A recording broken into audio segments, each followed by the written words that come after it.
Okay guys, sa araw po na ito ako po ay magbubuwis buhay. Ha? Panoorin po ninyo kung ano po yung akin pong gagawin kasi napakalaki pong ahas ang akin pong nakita po dito. Ayan, para siyang ano kasi, yung di ba alam nyo po ba yung nagpapalit ng kanilang pong balat? Yung nagpapalit kasi ng balat, yung para silang nangihina eh.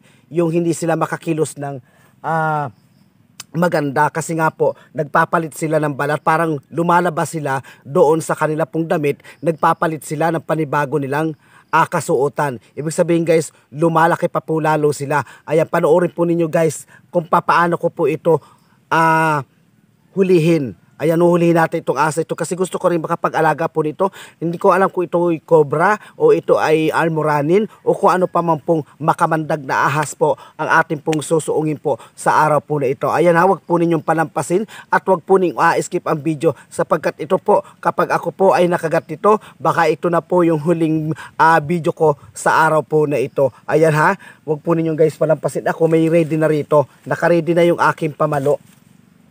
At talaga namang ako, sa buong buhay ko, ngayon lang po ako gagalaw ng isang ahas. Sapagkat, alam niyo po ba guys, super lala ng ahas kapag ka nakagat ka niyan ha. Ayan.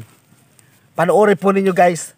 At talaga po tayo ay susuong sa isa pong napakadelikadong vlog ngayong araw po na ito. Ito pag-ahon po natin ng bundok, nakita po natin yung ahas doon na nagpapalit po siya ng damit. Okay, ito medyo mahina pa naman siya at talaga naman pong pwede po natin siyang salantain. Okay, siya, papaluin ko siya para siya ay aking pong mahuli. Ayan ha.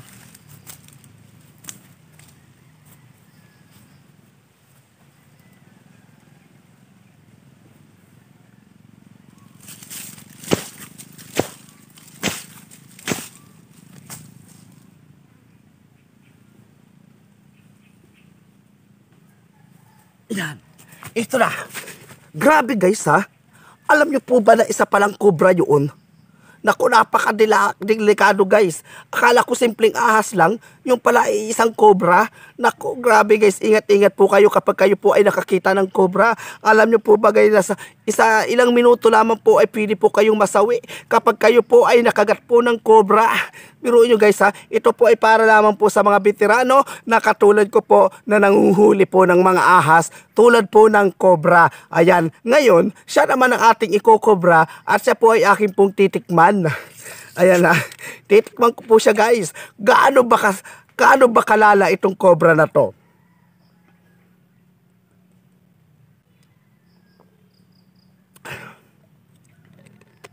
Grabe guys ha.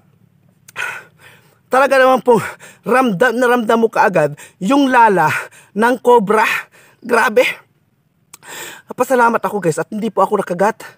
Alam niyo po ba guys na talaga po isang minuto o ilang minuto lang, ilang segundo lang, pwede po kayong masawi kapag kayo po ay nakagat ng cobra. Ayan, magandang araw po sa inyo lahat. Huwag niyo po itong gagayahin yung pagkuha ko po ng cobrang ito. Magandang araw po. God bless.